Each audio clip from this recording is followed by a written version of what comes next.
Good evening, everyone, and welcome yet again to another Friday Night Live here with the Page crew. We are now in the month of October. So tick tock, as we get closer and closer to that fateful weekend that we're all waiting for, and that is Page weekend in January. So, yet again, thank you so much for joining us. We are going to have some special guests this evening that are going to join us, some old friends, some old favorites. And we're just going to keep it really lighthearted this evening, nothing too in depth and involved. And so we hope you have a really lively chat this evening. If you're out there, we want you to post your questions. We want you to, post your little hellos and everything else there. Hey, Glenn Finney's in the chat already. Hello. With me this evening, like always, is Jenn, Ed, and Ron. And how is everyone doing this evening? Doing good, Phil. Fantastic. Hanging in there. Long week. Yes. Agreed. Yeah. Ron, are you at your grandmother's house? Where are you? Like, where is that? I am at the Crystal Springs Resort near the Delaware Water Gap. I'm up here for meetings for work. And yeah. So, we take the show on the road when we need to. You're a world traveler, Ron. We should get Ron one of those virtual backgrounds, because he's traveling so much. You could have like a special Page virtual background or something. Ooh, I like that idea. There you go. We should just get like the background should just be like the convention center, the outside of the convention center. We'll just say that Ron's broadcasting from the parking lot every Friday night. That'd be cool. There you go. Our guest this evening, if you have not seen the posts leading up to tonight's show, we are joined by our good friends Levi Combs from Planet X Games. There he is. Levi, how are you? I'm great, man. How are you? Oh, I'm friggin' fantastic. There we go. Yeah. And thanks for joining us. And additionally, this evening we are joined by Chet Minton, third tier artist himself. Chet, there he is! Yay! Slaving away at another fantastic piece of art for either us or a client, I would think. Today is TotalCon. Finishing up some TotalCon artwork. Oh, fantastic! All right, good to know. All right, and who's our third guest? Oh, it's Stan!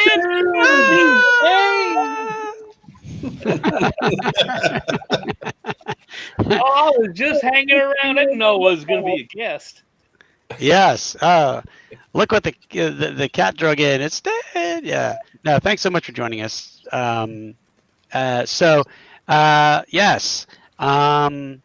So, Ron, who do we want to pick on first this evening? Well, I mean, they're all doing things related to Page, so we can go to whoever and they can talk about what they've got going on, and then we're going to have a little Q&A and little, Chet has agreed to an AMA, and we're going to have some word association games, so it should be great. Oh, shit. Well, I think it would be a good thing to start off with is asking Levi about his Page 3 specific adventure. Well, would you like to know? Well, I mean, we've been leaking some of the artwork, and the Iron Cobra of Helgrim Hall, right? Yes, sir. Fantastic. And I got to say, that's a very specific and eye-catching cover that you've got on there. There are still some copies of this adventure remaining for you to purchase, friends. You want to go out there to phillygamingexpo.com and you want to hit Get Merch in the drop-down, and you want to grab yourself one of these because they are limited in nature and there's still a few left. Levi, let me ask you this. I've seen the artwork. It looks like we have, some type of automata, some type of, Warforged or whatever you want to call it, robots, cyborgs going on in this adventure. They look like absolute killing machines. Right. Can we show the artwork you're talking about? Yeah, maybe. John, can you drum that up? Maybe he's going for it. So what's two questions? What's the adventure about, and what was the inspiration for the adventure? Okay, so I love a good just like for a con. I just love a good short dungeon crawl. Something you can get done. 3-4 hours, boom, done. It's you don't have to get a portion of it. You don't have to, you can just get it done within that con period time frame. And this particular adventure, it's you've got a dwarven ruin background. You've got everything's been laid to waste. You've got goblin invaders, but then behind it all, you have a strange presence which has creeped into the ruins. And all the automata that were in how you say it? Automata. I've heard it different ways. Well, like all the things that were inside have now been taken over by a possessive force. So I don't want to give away too much more than that, but it has a very what I consider kind of an iconic sort of level villain. At the end in the Iron Cobra.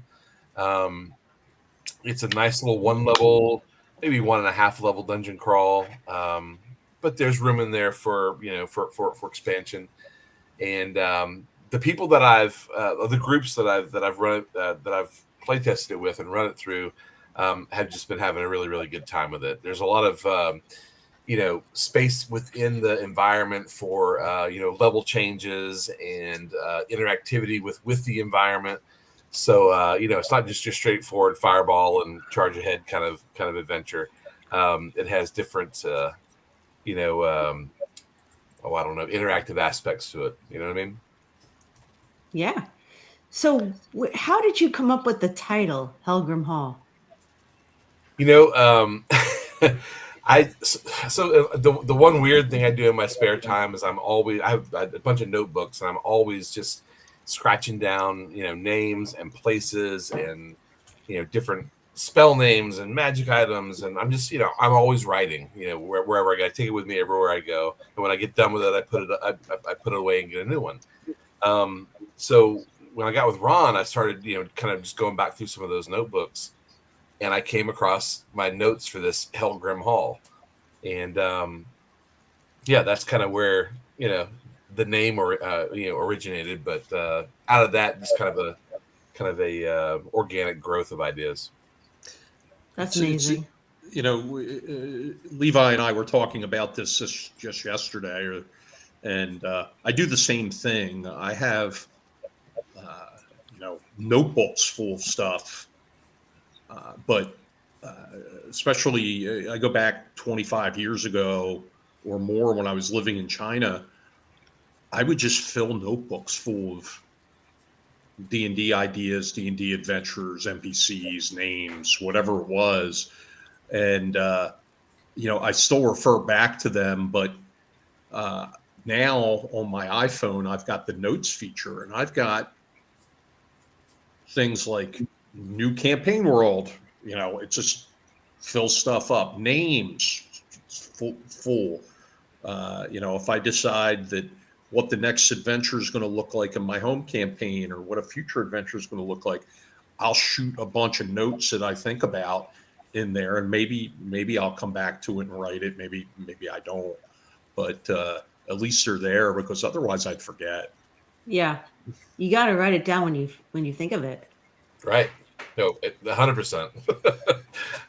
That stuff will just go in one ear and out the other for me. You get one of those Dr. Dictaphones and just walk around your house. Well, I have to say, every time Levi does something, it's always got this touch of craziness, which is great. You've got chainsaw wielding wizards. You've got jungle mummy brides. You've got all kinds of really creative ideas, and it's always fun to see what you come out with next. Oh, well, thanks, dude. Yeah, Appreciate totally. that. I wouldn't say it if I didn't mean it, honestly. I There's think definitely such a weird. two of my favorite small press publishers or creators are you and Tom Wilson. I think you guys both do amazing stuff. Tom's such a good dude. It's such a good dude. Well, you are too. Yay! Hey, it's love on the page site. Yeah. Speaking of Tom Wilson, I think last week, Ron, you were up in ShireCon, were you not? Yeah, both Chet and I were there. Yeah. Oh, that's right, Chet. You were there for Yeah, Ron was my booth babe for a little while. I Nice. was, yes. There was a moment when he was sitting by himself with his Pepsi he wasn't supposed to be drinking, or Diet Coke he wasn't supposed to be drinking, sulking because nobody wanted to hear his boysenberry stories. But eventually, his mood, brightened up and he started participating. That's when I got to the later on that night when I got to the hotel and found some strung out, who knows what in the bed when I got to my room, and I had to go back and get a different room. So yeah, could have been better. I had a good time. I had a good time at ShireCon. I ran Tomb of the Ancient War King, and as usual, there were deaths. So. Well, I don't think there'd be a War King tomb if people didn't die. No, I mean, it's 2 died, 2 were unconscious, 2 got out. So it didn't go too bad. Stan, I know you've been playing in a bunch of games recently. Have you had any of the mortality rate that these guys are having?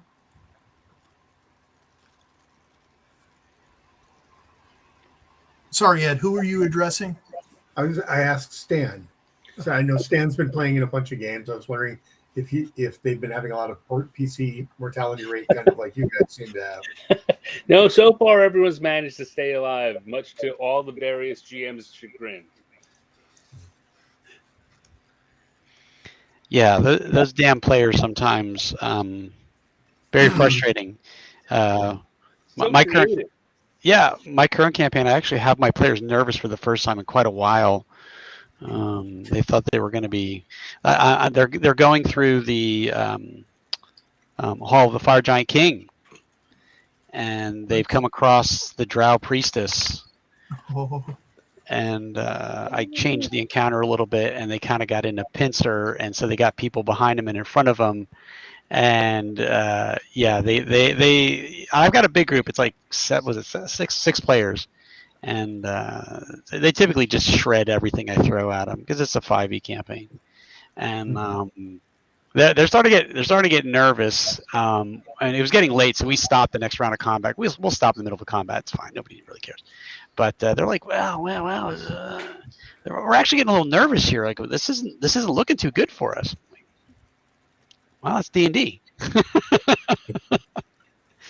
That's also FFG Star Wars, because every session we've played so far in our current campaign, someone has come very close to death.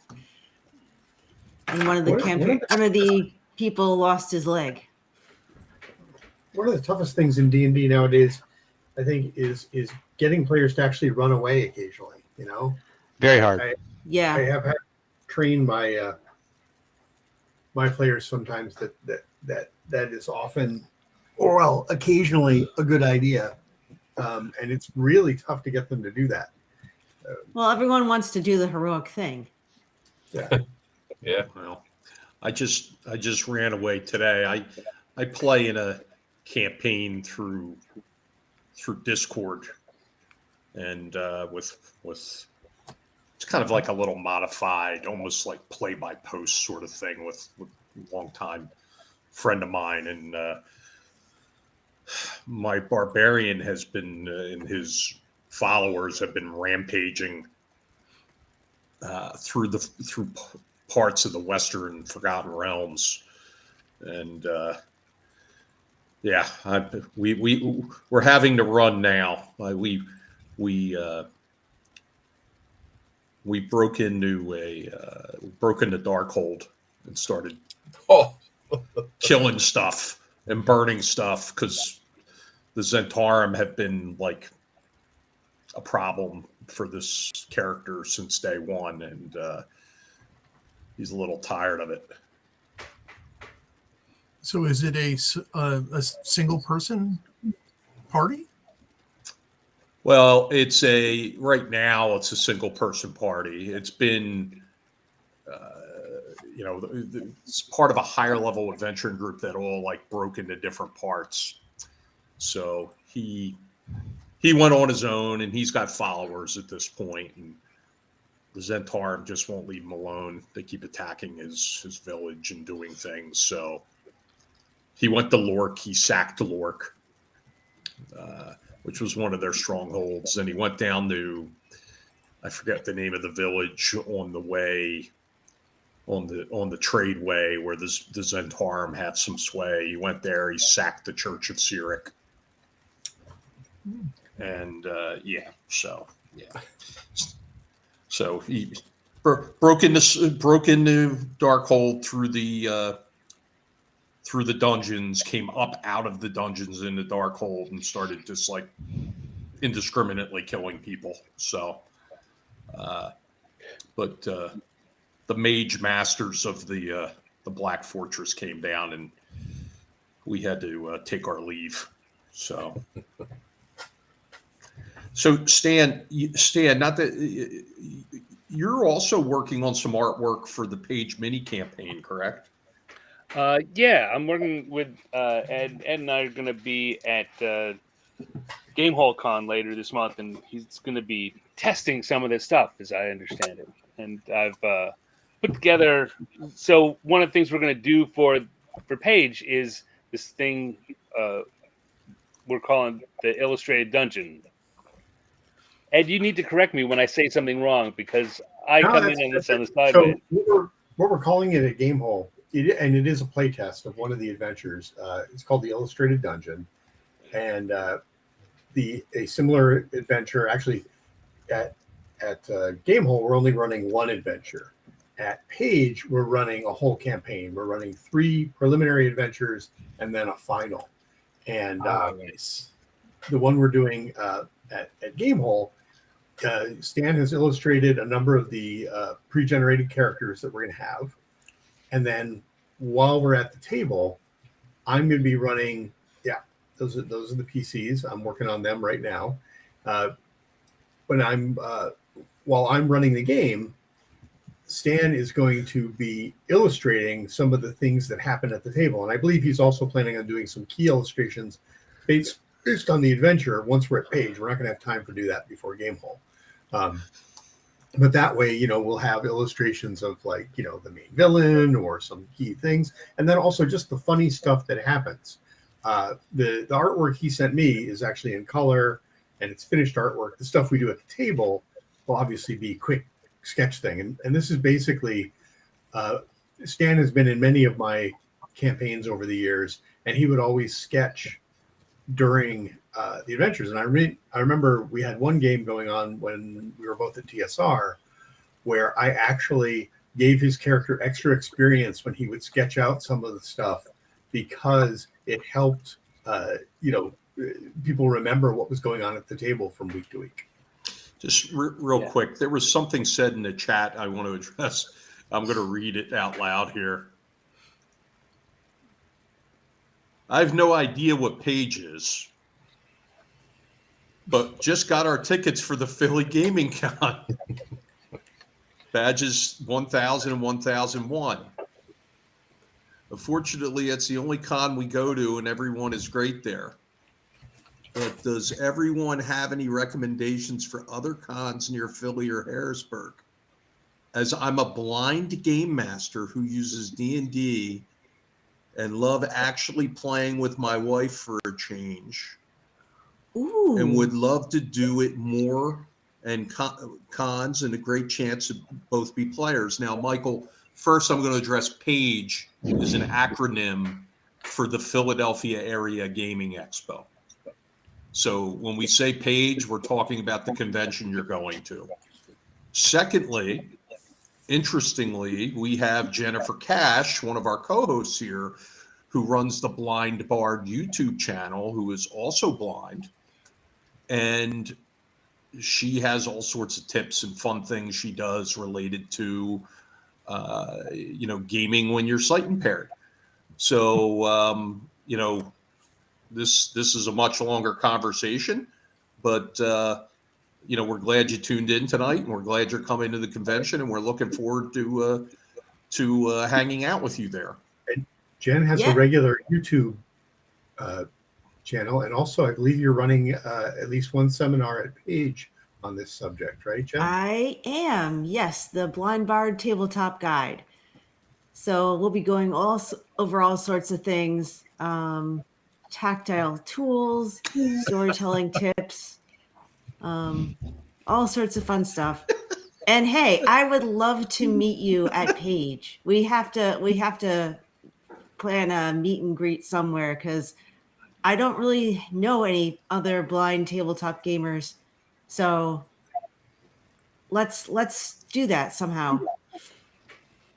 Hold on, I'm examining Chet's room to see if there's any more Page stuff happening on the workboard or. No, just my art director right here, ready to reorganize my pencils.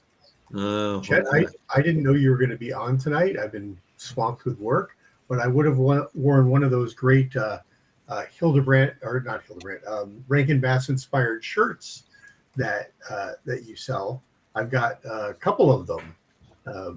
I can go to the other room and grab them, but I don't want to. Yeah, I have the Goblin Taskmaster, and then I have obviously Bilbo. There's a Gollum one that I haven't released yet, just because I have so many things going on. I don't have a spare 15 minutes, but I should put that up soon. I have a Gandalf that hasn't been colored yet, but it's the Gandalf where he's standing and the lightning's behind him, and he's getting ready to turn the trolls to stone, which is always cool. Here's a quick trivia question for the crowd. Chet referred to the Taskmaster Goblin. What song is most associated with the Taskmaster Goblin? Am I allowed to answer that, or no? This is for chat. I'm pretty sure you can. I know Stan can. Sure. In fact, we'll have Stan sing it. Not happening. I'm surprised nobody has answered it yet. So Michael Doherty says, "That's wonderful. I'll look for you, Jen, at Page. Ha ha." Great. Oh. There's a little. We might get demonetized for that. I don't know. No. She has I think we're fine. New logo. She has a beautiful new logo piece that people might enjoy at some point at seeing at Page. Yep. Glenn, by the way, got the answer correct in chat. Yep. I haven't put it on the channel yet, but I'm working on that.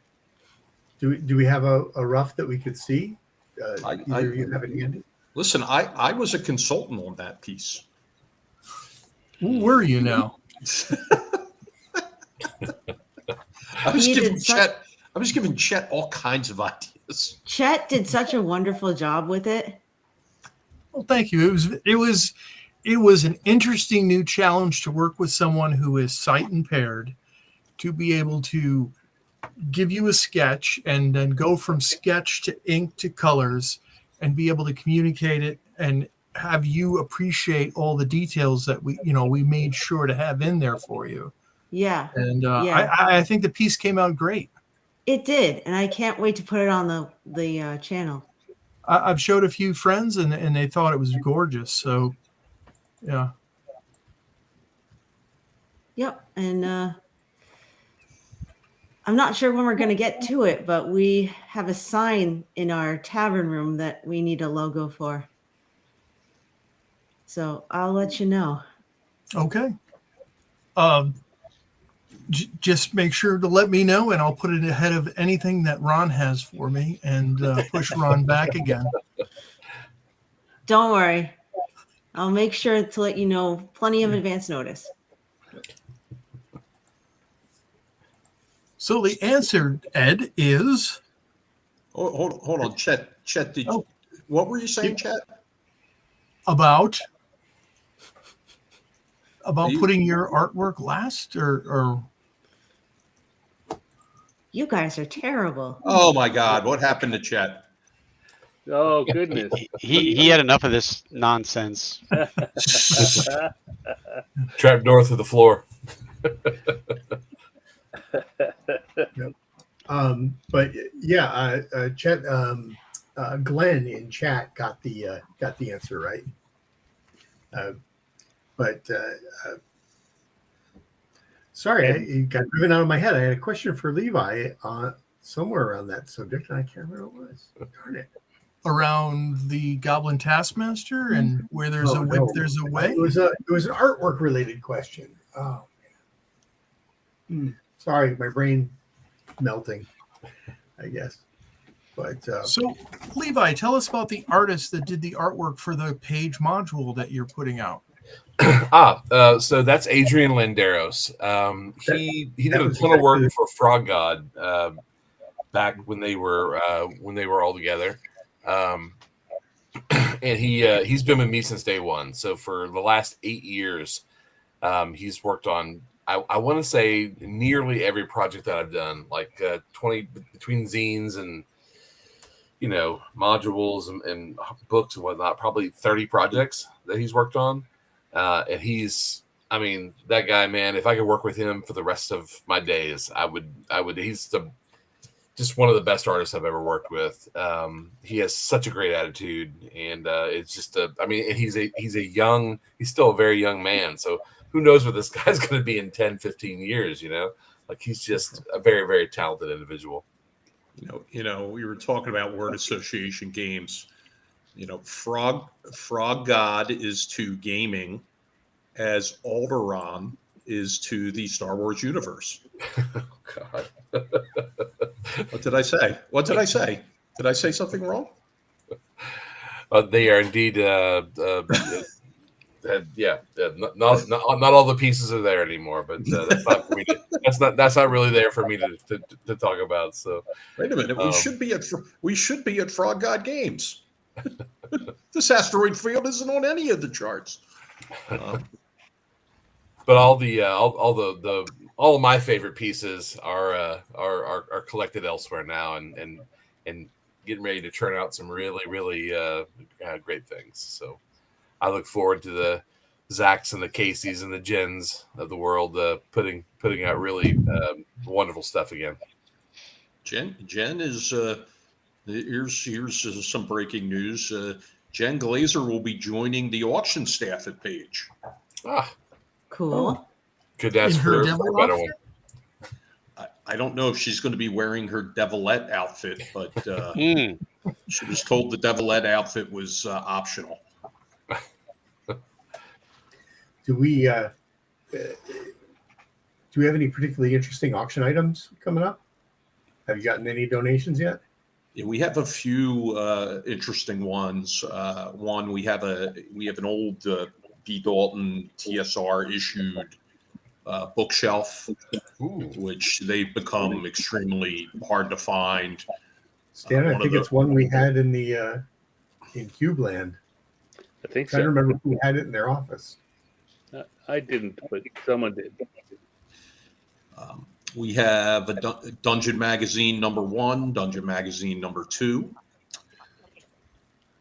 We are going to have something interesting, the NPC Orc War Advanced Dungeons and Dragons diorama set that was painted by Jim Ward with a certificate of authenticity and a letter signed by Jim Ward included with it. So that's very interesting. Particularly interesting. Yes, we have dungeon module. I want to say, did Alan Hammock write at White Plume Mountain? No. What? No, that was No. right. was So- Lawrence. Lawrence Schick. Yeah. So what we have is we have a Ghost Tower of Inverness that was the TSR editing copy Oh, wow. and came from the TSR editing department's library and is marked as such. That has been signed by Alan. That is going to be in the auction. We're going to have quite a bit of original artwork in the page auction this year from a variety of artists, including some early Sickest Witch original art from Justin Soroyce. Oh, very So- nice. So that's that's pretty interesting. I know there's a first edition Dungeon Master's Guide that's got about 15 TSR contributors' signatures in it, and we'll probably have more than that by the time we get it to the auction. That's going to be going in the auction. There's a set of Creative Publications dice that are going to be in the auction. There's also a Fist of Emrakul, the RPGA die. There's one of those. Ed had donated one last year. We have another one coming this year. I'm not sure what Chris Korzak is going to be pulling out of his massive load of collectibles, but he's going to be sending us some things. And you never know what I'm going to pull out of my collection to go into the auction. You can guarantee there will be some pretty cool things from my collection going in the auction. And there One will of the be things I a mentioned- couple framed pieces from the from the Tomb of the Ancient War King. You're gonna One of the things you're gonna make me bid on those? What? Yeah, sure. Bid high and often. One of the things I would mention also is that the Phil E. Cheesesteak limited edition plushie is selling very well. It's over about half of them are gone. So the auction might be the last chance for somebody to get one of those if they don't buy them ahead of time. Yeah, and I can tell you that there will be a copy of Tomb of the Ancient War King in the auction. It just depends on. It could be copy number one. We'll see that we're going to put in there. And there's some other things. We're going to have an auction store this year where we're going to list things at a certain dollar amount and people can just walk up and buy them throughout the convention. I thought about doing something with silent auctions for that, but it's just too much chasing. It's too big of a convention now to chase down winners. But there's going to be a few pretty cool items in there. I know Lisa Ann Lake's going to give us some original art. Jeff D's going to give us some original art. We'll have the collaborative art piece also. Yeah, why don't you talk about that, Chet?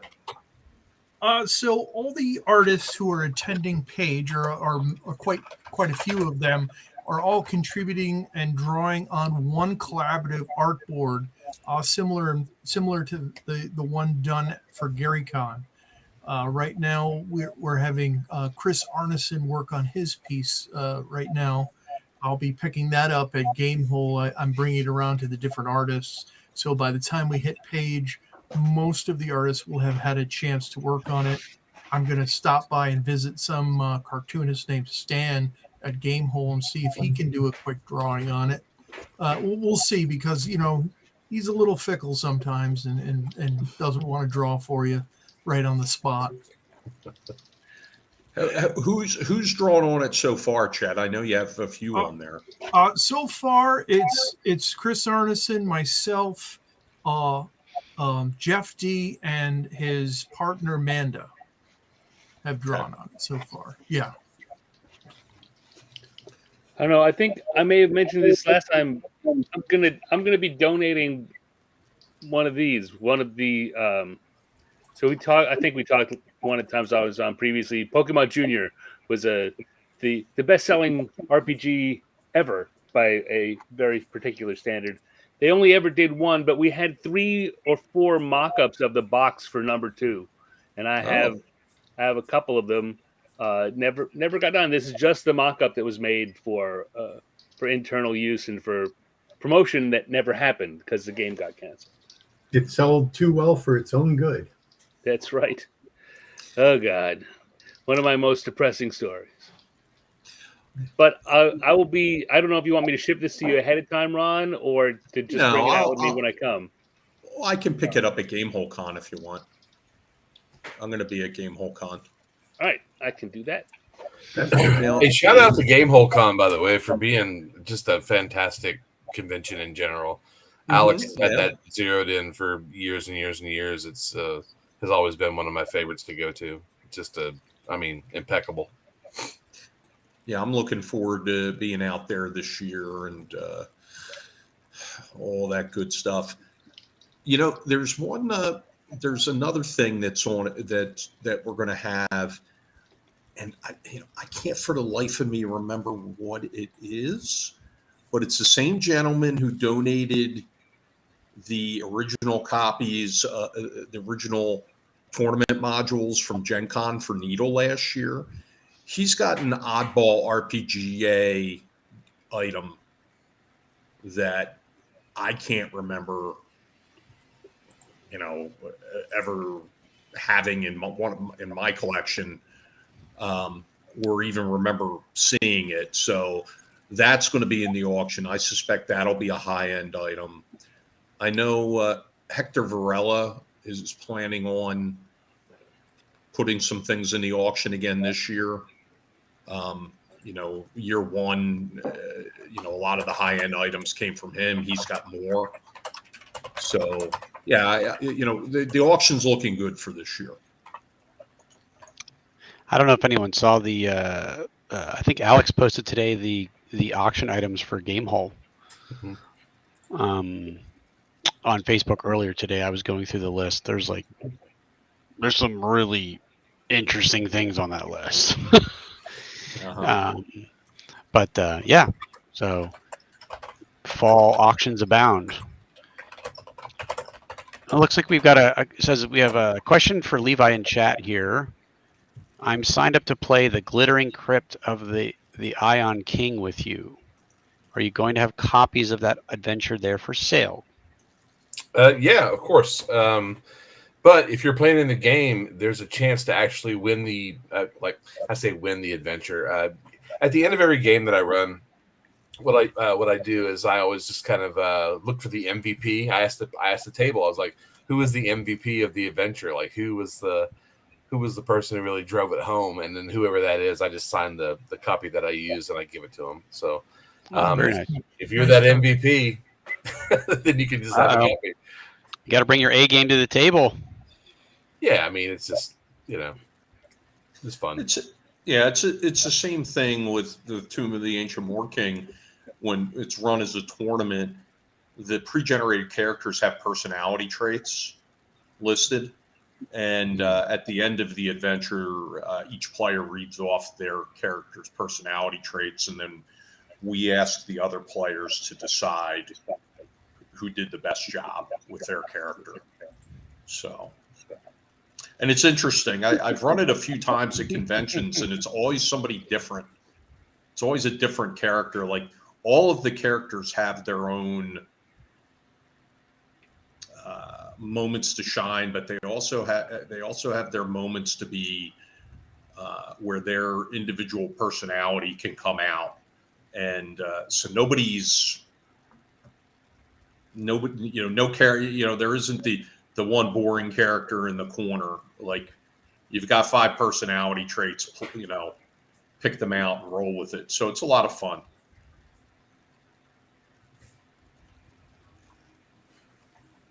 Very nice.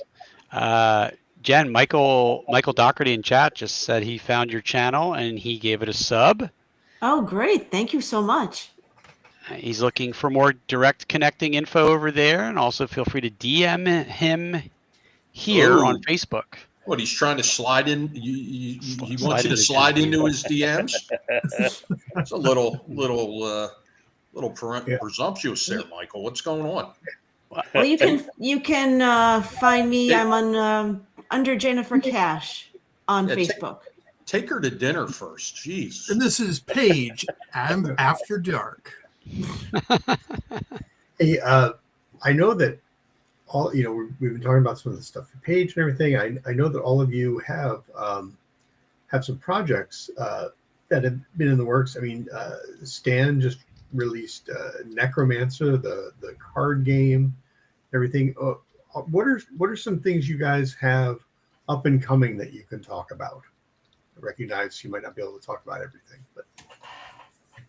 So right now, actually, ShireCon, I play tested a module that I'm going to be working on and play testing over the next 6-7 months.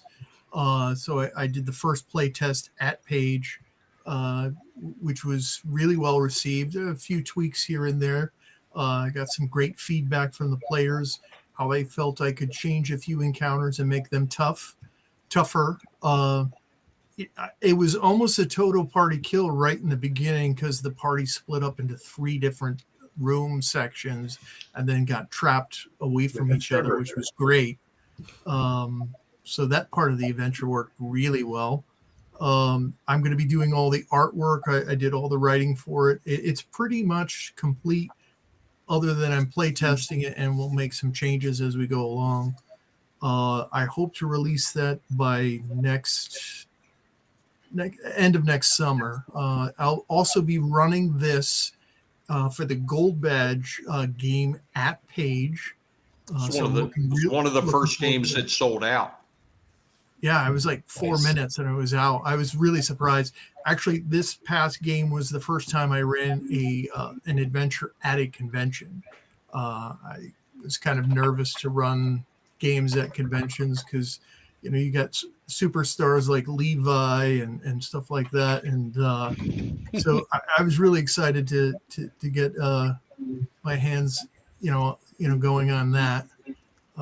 That's great. I'm glad to hear that. I love running con games. They're like I always get super nervous because I'm like always afraid that I think I've told this story real quick on stream before, but I get really nervous at cons, especially when I first run a Gen Con, because it's Gen Con, right? And this past Gen Con, I was running with Baldman Games. By the way, I've got my D&D Baldman Games jersey on that we got this year from WotC for free, just for running games. But anyway, I had players at my table that specifically sought me out to play in my adventure this year that were in my adventure last year. And the only reason they were there because they said that they really enjoyed my game last year at Gen Con, and they came back and they were hoping they would get me, and they specifically requested me. And they sat down. I didn't recognize them. I'm like, I think I know you. And they're like, yeah, we know. Yeah, we were at your table last year. Nice. That's great. Awesome. Yeah. Awesome. Talk about like really, letting you know that you. Yeah, they almost got me there. I was like, whoa, hold on a second here. We haven't even started playing yet.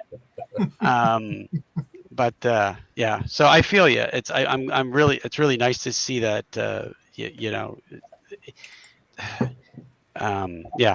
So when I get from a con game, I'm like jazz for like 2 or 3 hours. Like like I'm like doing cartwheels down the hallway. I'm really high energy after I do a con game.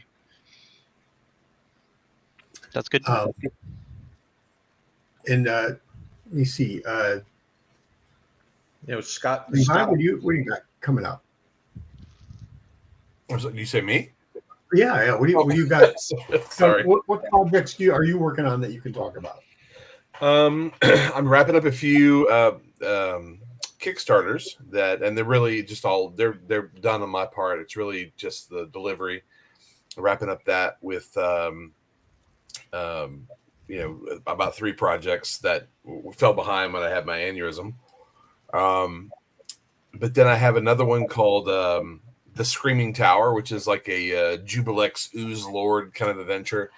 that I really have a lot of fun running at conventions because it's so insane and kind of crazy and weird and gross, and it's just it fits that good niche of a good 3-4 hour con game. So I really enjoyed that one. And then I don't know, I just wrapped up a project with John McGuire and Gio Colazzo at 321 Action, which was it might be the most fun I've ever had working on a project ever, because John and Gio are just, I mean, those guys are like spending an afternoon doing like a design chat with them is just like, I mean, it's like the best feeling.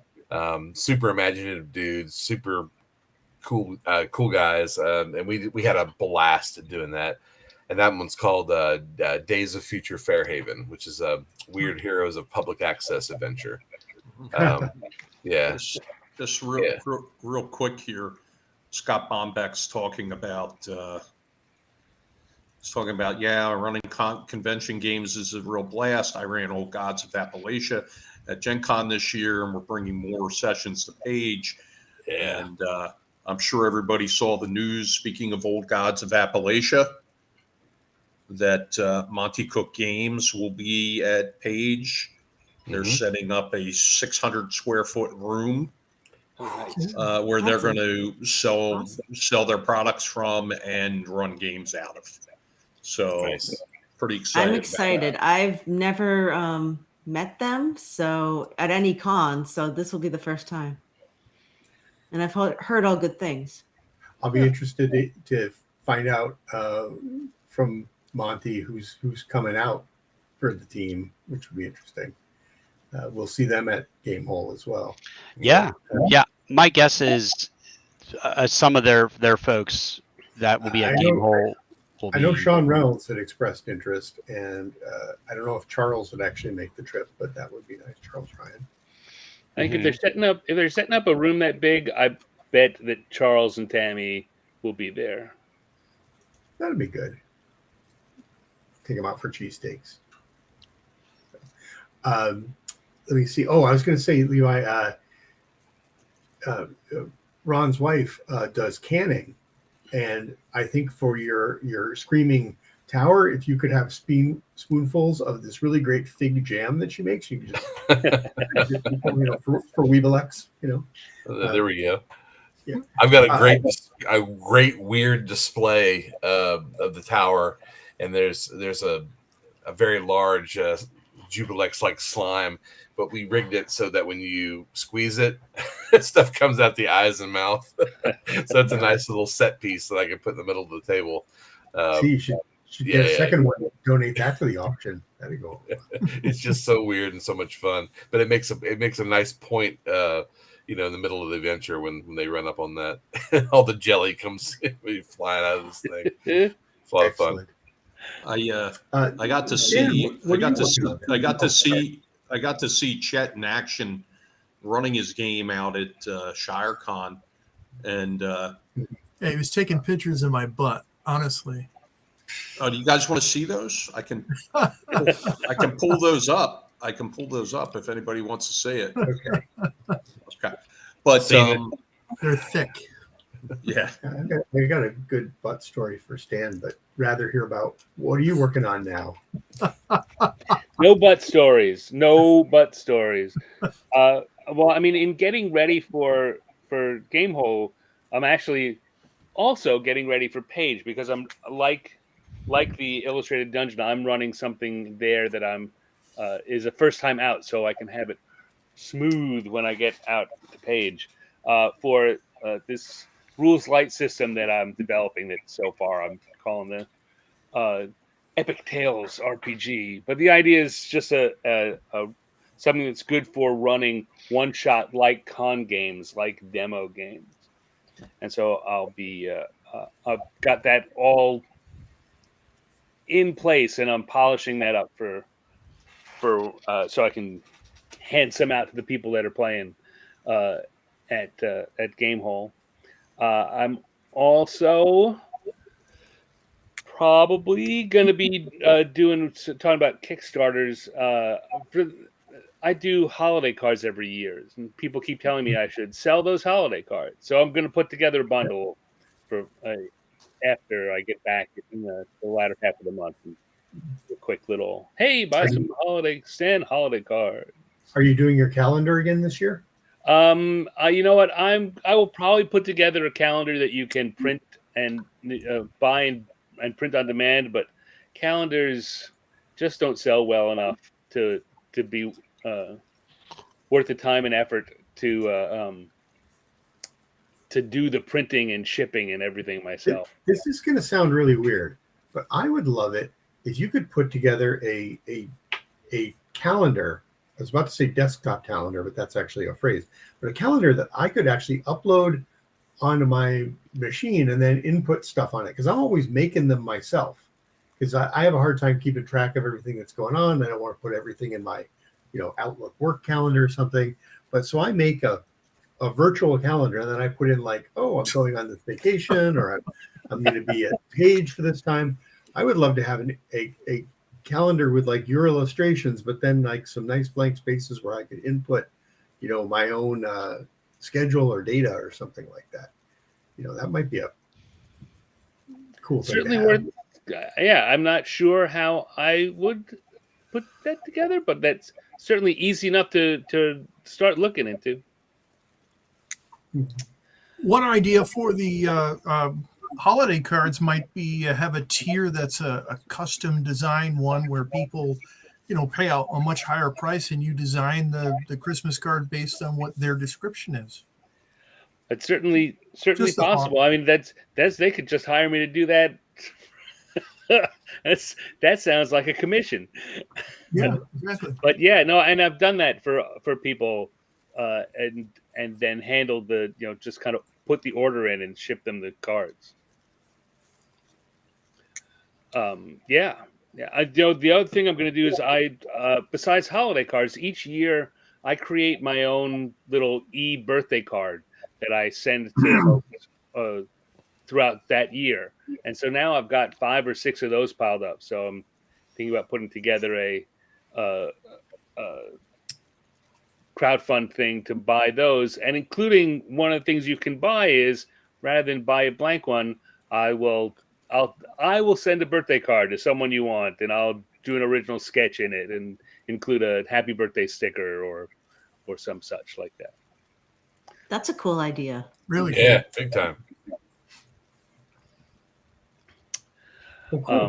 Yeah, and lots of other little things. I've been besides having started the GoFundMe, everyone's been very supportive of that. And again, thank you to you folks here for promoting it so broadly on day one. But I've gotten people reaching out for commissions and some small projects that I'm talking to people about.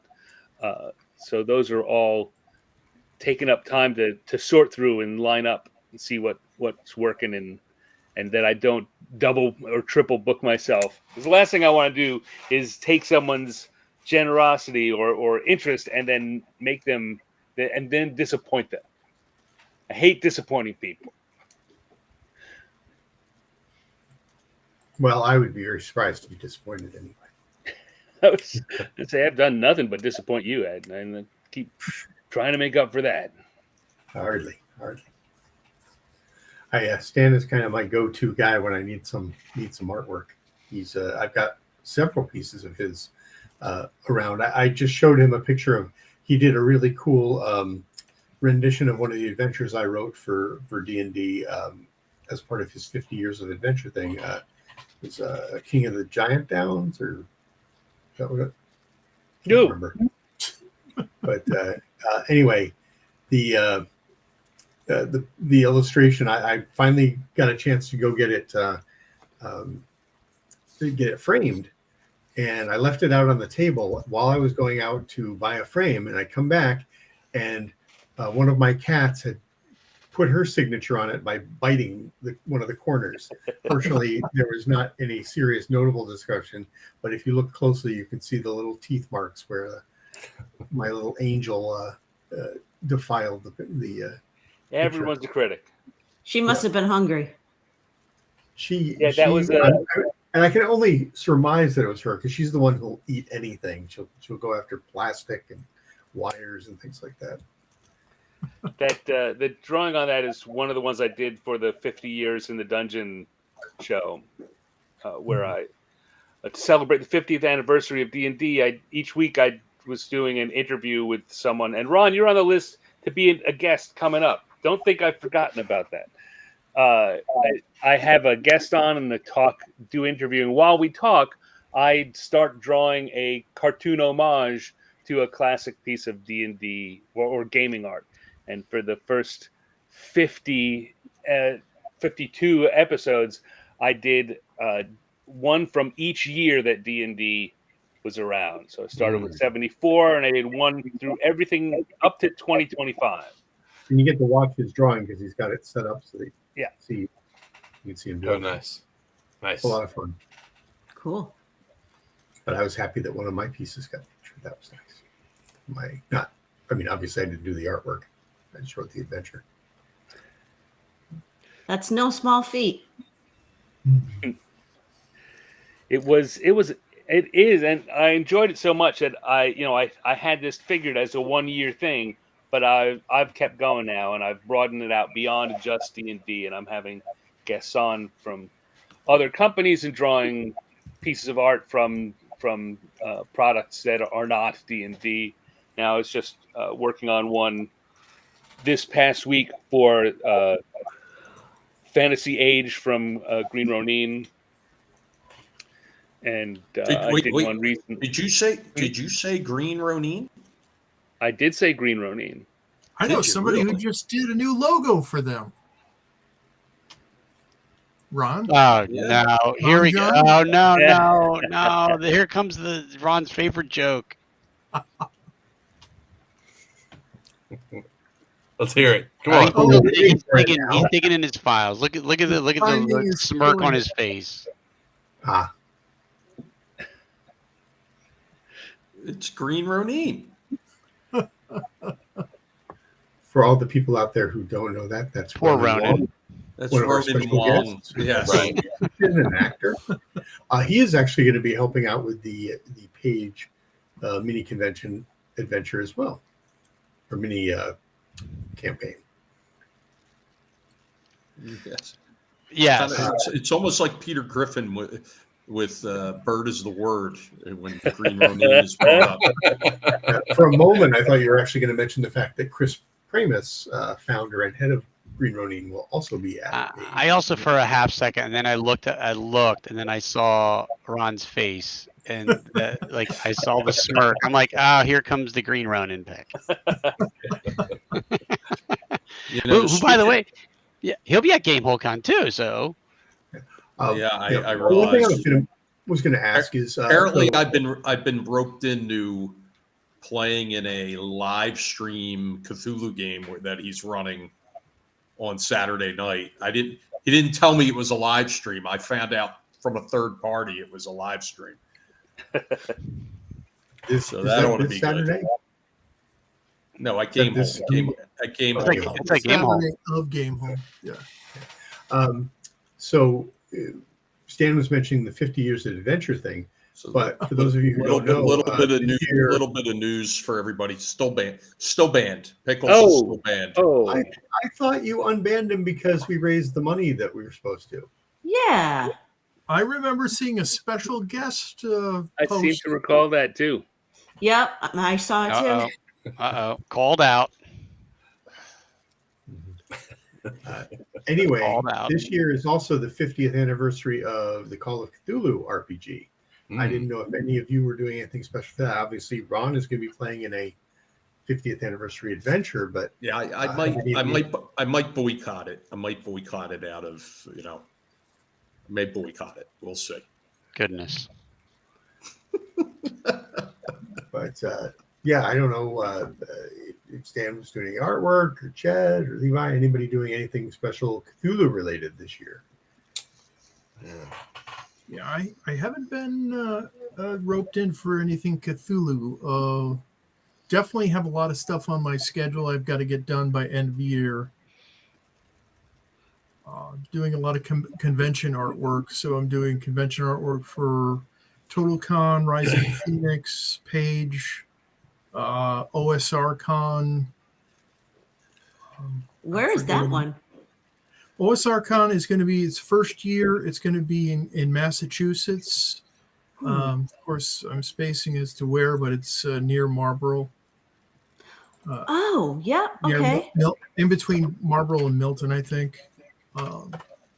So that's all old school gaming. Yep. Which should be fun. Okay. Well, listen, let's be clear about this comment. Pickles in no way is innocent. In no way is innocent of what he's been accused of. Poor Pickles. Framed pooch. He's not even around to defend himself. He can't even talk. It was a frame job. Stan, I believe I'm going to put you on the jury.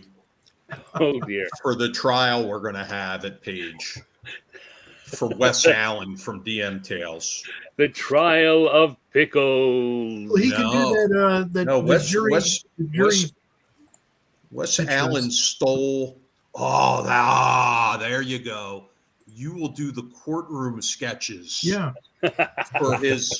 For Wes Allen's egg theft trial. That I could do. Be in a white Bronco headed down the highway. Let's be clear that Wes is the defendant. You need to sketch him in a way where anyone viewing the sketch would know he's guilty.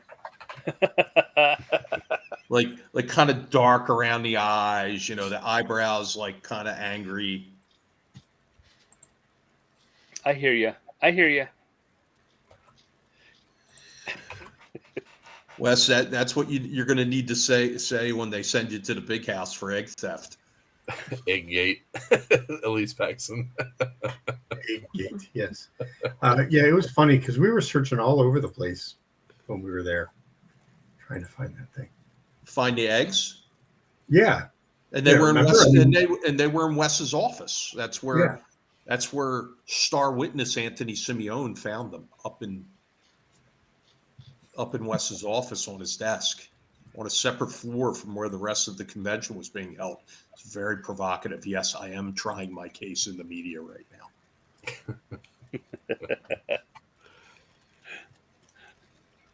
One of the things, I've been thinking about doing something special for the charity auction, and I wanted, and it kind of ties into Call of Cthulhu. I wanted to see if you guys thought it would be worth doing. If you wouldn't mind, Ron, I'd like to share my screen.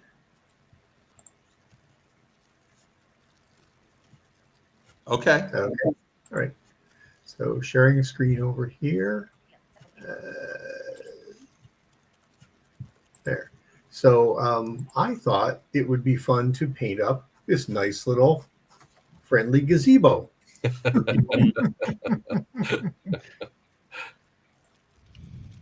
There we go. So I printed this out. I'll certainly credit the person who did the 3D model. I don't have their name off the top of my head, but if people are interested, I would be happy to paint one of these up and donate it to the auction. Oh, absolutely. So are you doing the before and after miniature? Yes, I would do basically. It really amounts to two miniatures. Because the whole thing morphs. So yeah, I'd paint up one normal gazebo and then one without the tentacles, because we all know gazebos are monsters. But if people are interested, then I'll do it. Otherwise, why spend the time? So let's see what the audience says.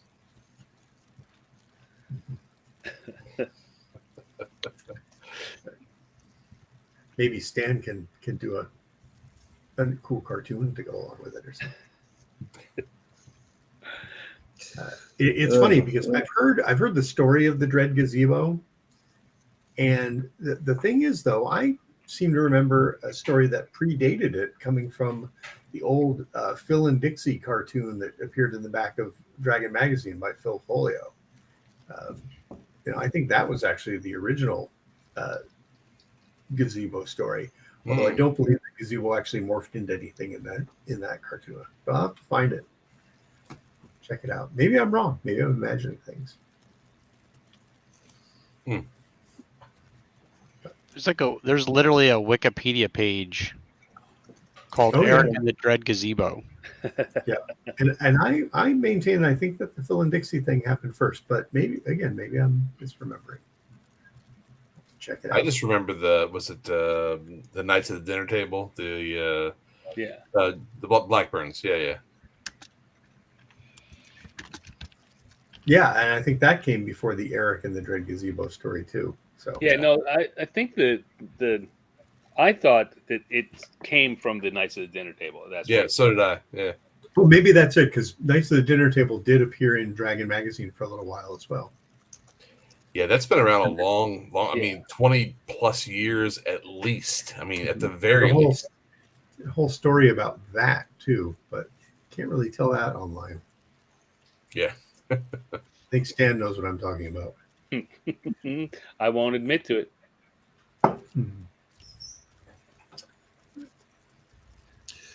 Something people get sued over. That reminds me, that's something we ought to consider doing at Page is for a couple of years, people who look like Stan and people who look like me used to attend a thing called the Game Critics Awards at Origins, where we would talk about some of the embarrassing or silly things that had happened in the industry, and people would get various sorts of prizes. I myself, I think, took home 3 Game Critic Award prizes. I can admit to that and to accepting the prize, not to actually being there. One was for Chainsaw Editor. I did a development on a project where I kept exactly 1 paragraph out of a 32-page module, and that was only because I was determined that I was going to keep something from the original adventure. Oh my gosh! And I was one of 3 people who were awarded the Strontium 90 Award for the editorial department that was considered to have the same half-life as Strontium 90, which is 90 days, but still around. So there's the current your very own Razzies. Current artist rendition of what happened at EcclesiaCon. There's Wes. So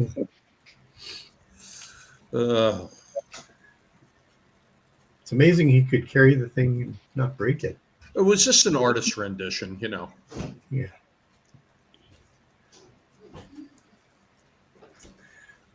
But what else we got going on? I think you mentioned that we were going to have an actual trivia question. Do we have anything? And I remember hearing word association being brought up. I don't remember anything about a trivia question tonight, but we could certainly come up with one. Well, I know we've got some Troll Lord gift certificates, don't we? We've got Troll Lord Games gift codes. We do. Mm-hmm. So we should probably have a trivia question to go along with that. I was wondering if maybe one of our guests had something they'd like to contribute. They could always type it into chat, and then Ron could ask it out, assuming he approves. We generally like them to be, gaming related. So, like, not what color underwear you're wearing. What have I got in my pockets? Trick question. I'm not wearing pants.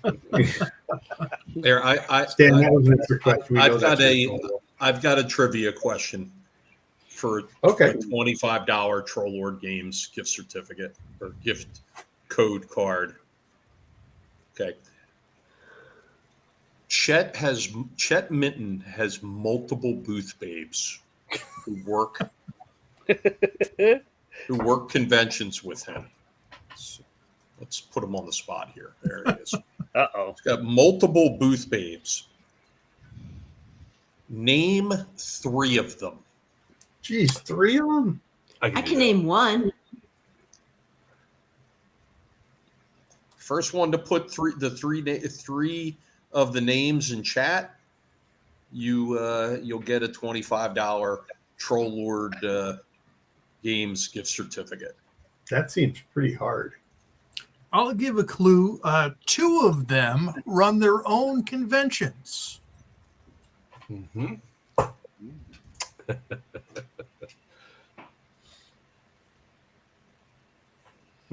Seeing none so far. You know, if you know one, Is Steve Chanel One of them was mentioned earlier in this. Is Steve Chanel going to keep money in his pocket again this week? Yeah, speaking, you know, and we're going to snip this so I can use it. Somebody's putting one in the private chat. I don't know who's putting it in the private. Yeah. No, yeah, the people on the show are not eligible to win, Levi. Oh, darn. Yeah, we'll have to see. Anybody? There's nobody. Nobody's got nothing. Nobody's taking even a guess. I think that one's too hard. All of the booth babes were also at ShireCon this year. And there was a picture posted of 3 of them. Oh, Brian Keena. Oh, Brian Keena. Brian Keena's guest is David, the Chairbreaker Benavides. Ron. What? What did I do? What did I do? The guy's well known for breaking chairs. You call him out on live stream. I did what? I didn't say where I didn't say he broke one of the nice chairs at Gary Con. I didn't say that. I didn't say he broke 2 chairs in Jason Elliott's dining room set. I didn't say that. I had one of the chairs break at Gary Con. It was not a nice chair. This was one of the lobby chairs, those like giant, well-built wooden chairs. I don't know. He didn't spell Benavides right. Brian Keenan is correct. Okay, so Brian. David Benavides, Scott Legault, and of course our Ron Meisker. Ron John. I sold it. I sold $80 worth of decals while Chet was running his Shadow Dart. That's game. funny. I didn't have an extra $80 in my lockbox afterwards. You certainly did. Put it all in there. Yeah. $80 worth of decals. That's a lot of decals. No, not To be fair, they're actually nice called decals. stickers, but not at Chet's booth. I mean, you know, that's what is that? That's 12 decals. It's 12 stickers. People were hot for Bilbo Baggins. You can get 3 for $20. Not when Ron's selling them. So, Stan and Chet, do you have any new designs that you're working on?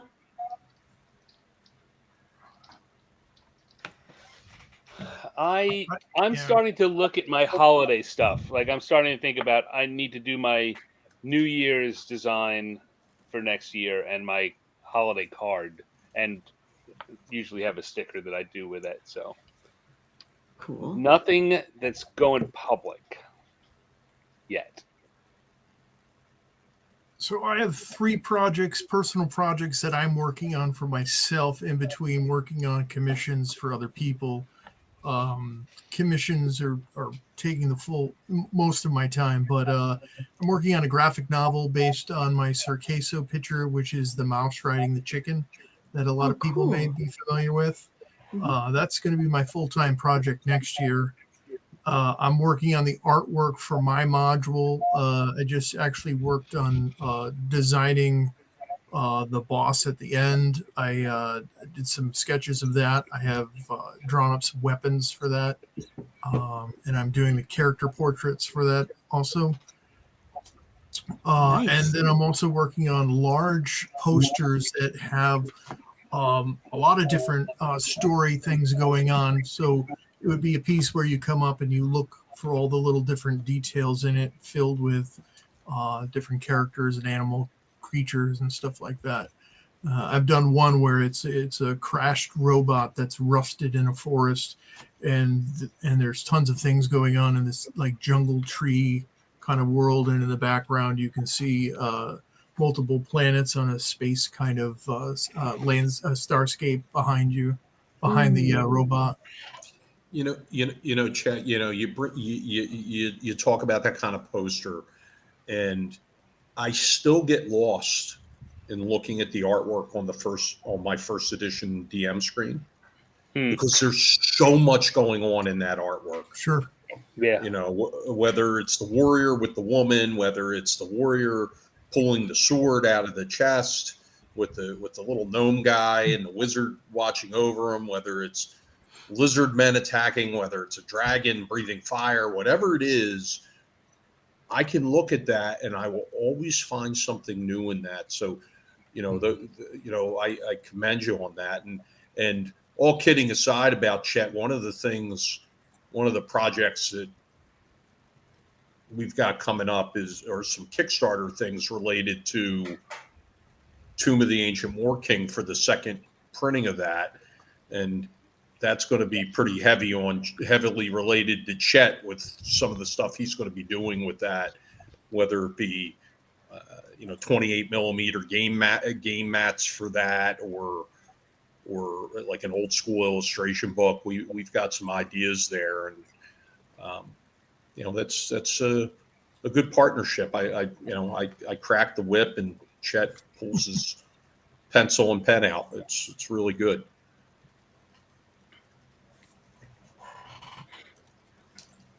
Where there's a whip, there's a way. Yeah. Just putting Chet on the hot seat here. Yeah. Yeah. And the module actually came from the printer, and I'm really excited by the way it looks, and that has everything to do with Chet's vision for that was taken from what was written. So a lot of fun. Printed right here in the USA. Yeah, yes, it was. Awesome. So yeah, it was a lot of fun.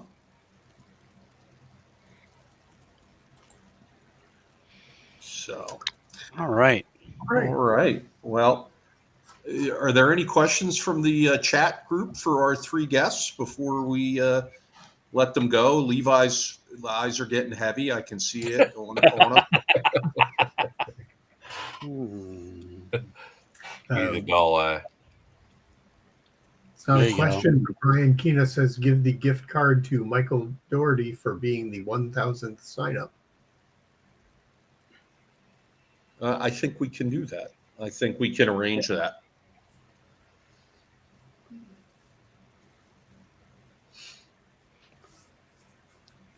Yeah, Michael just said he was finally thanking us for explaining the acronym. And he says, paint the gazebo monster mini for the auction.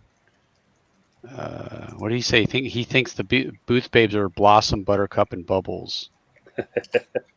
Love it.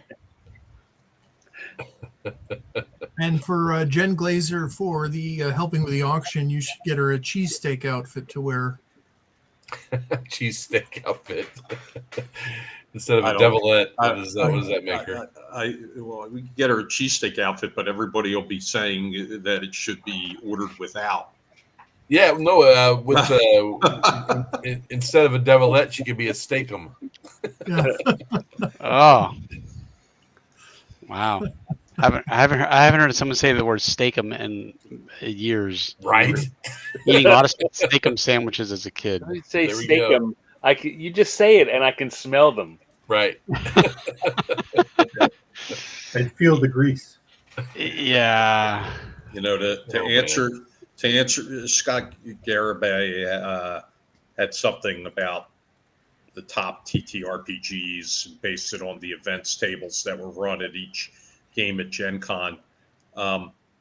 Scott, we actually look at those numbers at Page, and we can tell you that the number one type of event being run at Page is 5th edition D&D in terms of quantity. And then it's Shadow Dark after that. Oh, wow. Nice. Yeah, I mean, Shadow Dark, there's 250 plus hours of Shadow Dark programming at Page. So one thing I wish we had was a little bit more Daggerheart programming, because we only have a few and they're all sold out. we had Daggerheart come in today. Oh, good. Good. I just had a chance to play that for the first time. It was fun. Yeah. Played that at Dark Harvest. Nice. And the Shadow Dark stuff, does that also include Dark Space, or is that separate? Because I know we have some Dark Space running as well. No, Dark Space was separate. I didn't include that in the Shadow Dark numbers. Yeah. And Scott, to answer your question, they were specifically non-company sponsored events. Well, that's what we're talking about. What our plans were with Shadow Dark at Page. We got the blessing from Kelsey. It's not Arcane Library sponsored. So yeah. But yeah, we did approve a Daggerheart. I think in 1 or 2 new Daggerheart events today. Good. I've been trying to beat the bushes to try and see if we can get a few people to do that. See Jim Warrington's peer. He just got back from his Pathfinder campaign. Nice. So, well, I think maybe we can let our guests retire, not from the industry, but for the evening. Stands out on the West Do any Coast. more page artwork? what's that? He said I could retire. I'm not going to do any more page artwork then. No, Ed doesn't. Ed, no. Ed, we talked about this today. we had a discussion today, just today. I'm trying to use my my English degree as a thesaurus. There you So go. Phil, don't make me go back to yesterday morning. We can start talking about yesterday morning. But it's good. And Chet, what's the name? What's the name of our little venture? What's it called? Orange Cat Games. There you go. Yeah. So it's That gonna be a means lot really of fun. hyper. Are you officially announcing it?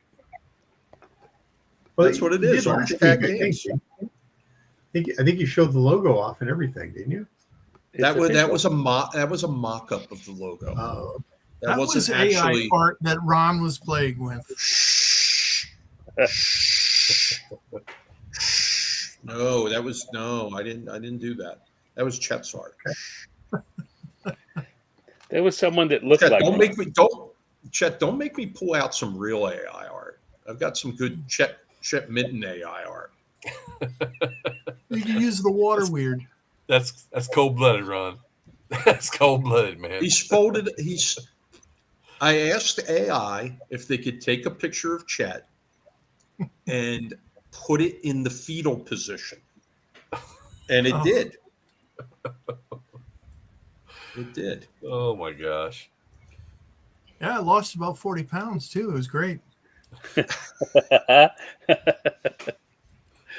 Fetal Chet Games. That's what you can call it. There you go. It was almost Orange Cat Mafia. Oh.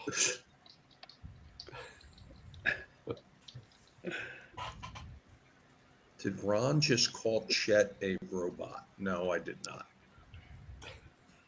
Third tier robot.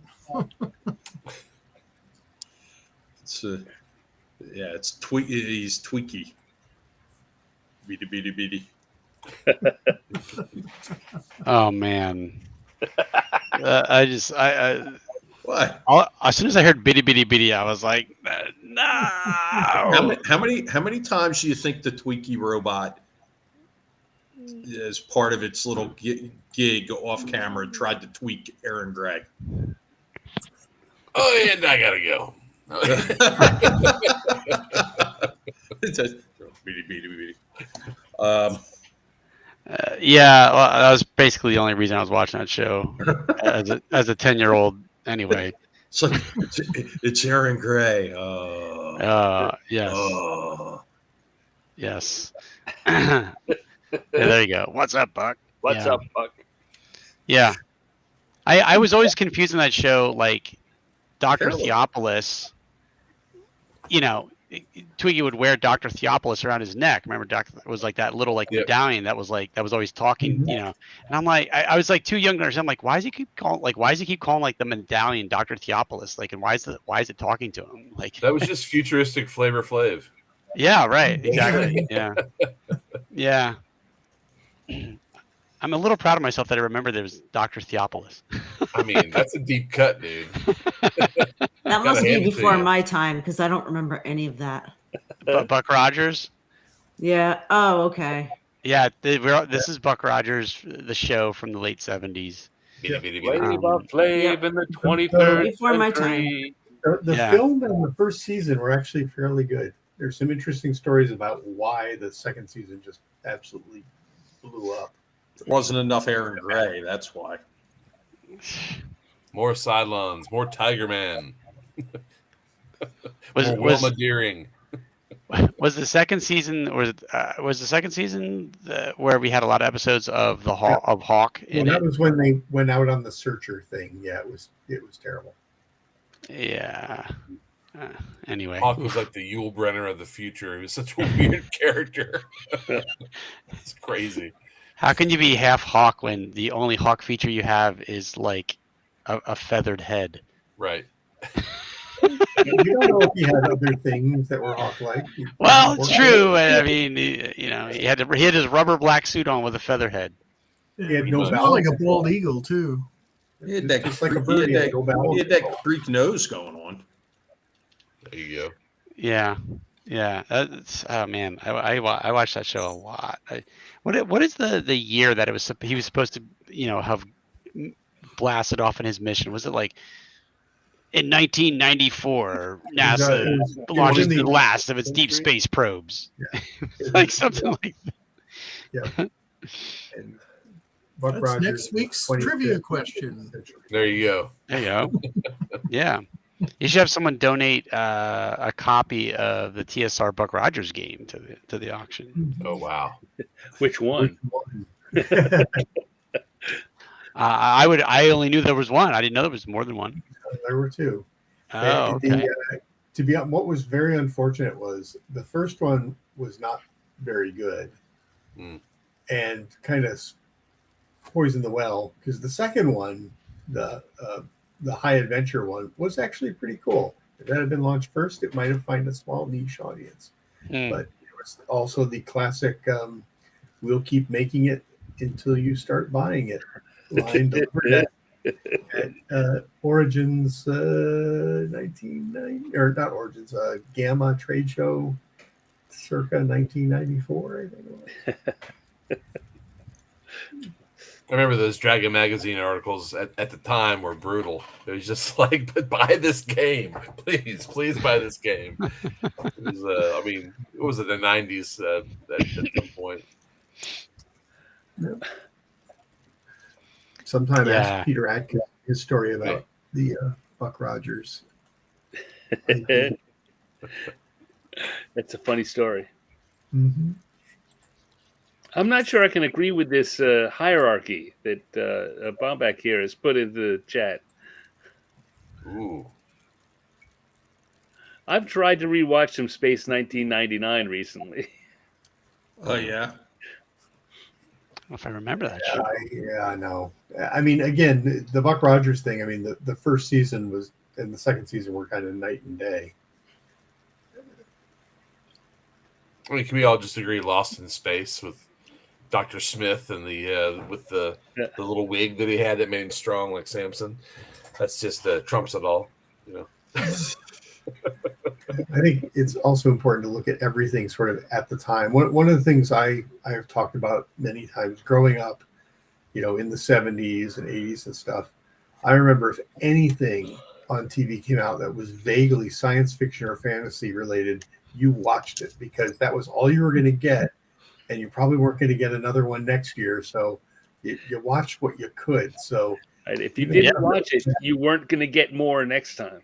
yeah, and it was so hard. That's why when people complain about like a few years ago we had all these superhero TV shows and people are complaining about that, I'm like, man, I grew up in a time when it was all freaking lawyers or doctors or something on TV. It's kind of like that now, and of course back in the 50s and 60s it was all westerns. It's like, at least they're revolving around to a genre that maybe I would like for a little while. I wouldn't mind seeing us go back to another science fiction or fantasy binge on TV. I agree. I've been watching Babylon 5 on Prime, and I love it. Well, great show. Well, we was it Scott Bombeck says he went back and watched the original Highlander. Yeah, I didn't make it through the first season of the TV show. I tried to go back and watch it, but can never go home again. Yeah, Jenn was very upset with me because I rewatched the entire Xena Warrior Princess. God. Ooh, boy. She just grunted from the other room. Yeah. I rewatched the entire series. Yeah. Xena was pretty good. Stan and I have some friends who worked on that show.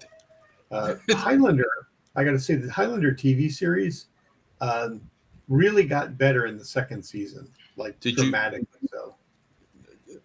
Oh man, Adrian Paul has a check in the mail to you, Ed. It did. I don't know if did you watch the second season? I've seen the entire series. Yeah. I went back to rewatch it. I couldn't make it through the first few episodes. I mean, one of the things Jenn and I do a lot of, and she doesn't do it with the series is, well, that's not true. We did watch. What was it? The Mysterions, Jenn? The Mysterons. Captain Scarlet and the Mysterons, yes. Spectrum is green. But we'll go back and we'll watch like old movies all the time. Yeah. And like the cheesier, the better. Mm-hmm. And it's like, oh, look at this one. It's got less than 2 stars out of 10. Yes. And we'll like put it on and we'll watch it. Yeah. You know what movie I was reminded of today as I was scrolling Facebook during my lunch period at school was a movie that scared the crap out of me as a kid. It was when he was teaching. He's like, we're going to take 10 minutes so you can take this quiz. And here's Phil. I was giving a test today, as a matter of fact. But does anybody remember the made-for-TV movie, The Dark Knight of the Scarecrow? Well, hold it. No. Hold 1981. Because I remember watching that as a kid many times and scared the shit out of me. I'll tell you one thing. Sorry, Ron. I gotta jump out of here. You gotta go. Yeah, my kiddo just knocked on the door here, so okay. I gotta jump out. But it was great seeing everyone. And, yeah. Nice thank you for seeing having me on the show. Thank you for coming. It's a light in the dark, man, of for my gaming soul. You guys have a great night. All right, you too, brother. Thanks. You too. Thanks, Levi.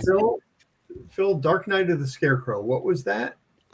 It was a made-for-TV movie on CBS, 1981, where a guy it's like in the deep South, and they this guy gets accused of like attacking a little girl, and he's like mentally challenged, and so his mom ties him up as a scarecrow and tries to hide him in the field as a scarecrow, and like this lynch mob comes and kills him. And then like every single one of these guys, like mysterious things like start happening and they all get killed like mysteriously, like by farm implements and things like that or whatever. No one remembers that one? Oh, you got to look it up. I'm sure if you looked it up, you'd I totally watched that as a kid. See, when you were talking about Scarecrow, I was wondering if you're talking about the Scarecrow of Romney Marsh, which was an old Disney movie starring Patrick McGoohan. That was I just watched that the other day, Ed. Again, And I loved those when I was a kid. Patrick McGowan is just, Yeah. I still cannot believe he didn't even get a nomination for Best Supporting Actor in Braveheart. I just shake my head at that. Did you know that Patrick McGowan was the actor who portrayed the most recurring characters on Columbo, other than Columbo? That is, he appeared more often than any other actor. He played I didn't the know that. murderer in, like, I think it was 3 different Columbos, and then the murder victim in one of them.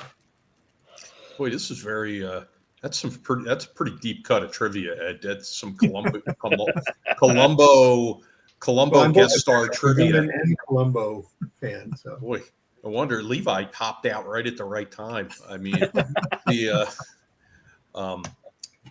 you know what Jenn and I watched not long ago. We watched Mazes and Monsters not that long ago. Good boy. Listen. I'd love to have some of those people in the game who were the players in those games in my games. Took it pretty serious, huh? Yeah, they took it pretty serious. It's not like, like I pee on the dead body. It's like I got a couple of my home games. Huh? You should have played in some of our old Paranoia games. When we ran Paranoia, we only ran it live action. Oh no. But all right, well, folks, we're gonna let Stan and Chet go. Chet is secretly like regretting his choices tonight. My life choices. Yes. But we're gonna let you two guys go. Thanks for coming on the show. Thanks It was for a ton the of invite. fun. I always love Yeah. hanging out with you guys. Good to see you guys Yeah, again. thank you for having me. I can- appreciate it. We can do this live. We can recreate this live action at GameholeCon on Friday night. Sure. That's right. We're gonna have to think of something. I didn't sign up for anything Friday night, so I'm all set. It's all good. All right. I'm Well, gonna let you guys go. All right. Thanks again. Bye, All right. everyone. Thanks Have a for good night. joining us. Have a good one. All right, Chester. Good night. There's a trivia question. What's Chet's real name? Chester. Minton. It's Chester. Chester. Chester. That's one name you don't hear a lot of. Is Chester. Chester. That's true. Yeah. Nope. All right. Well, it's just us. I did not do a run sheet this evening. I do not have any particulars to share with you. I think most of the things we shared with you, the Monty Cook Games news, the plushie is still available. I think Ed mentioned that earlier. Of course, we talked about Levi's adventure as well.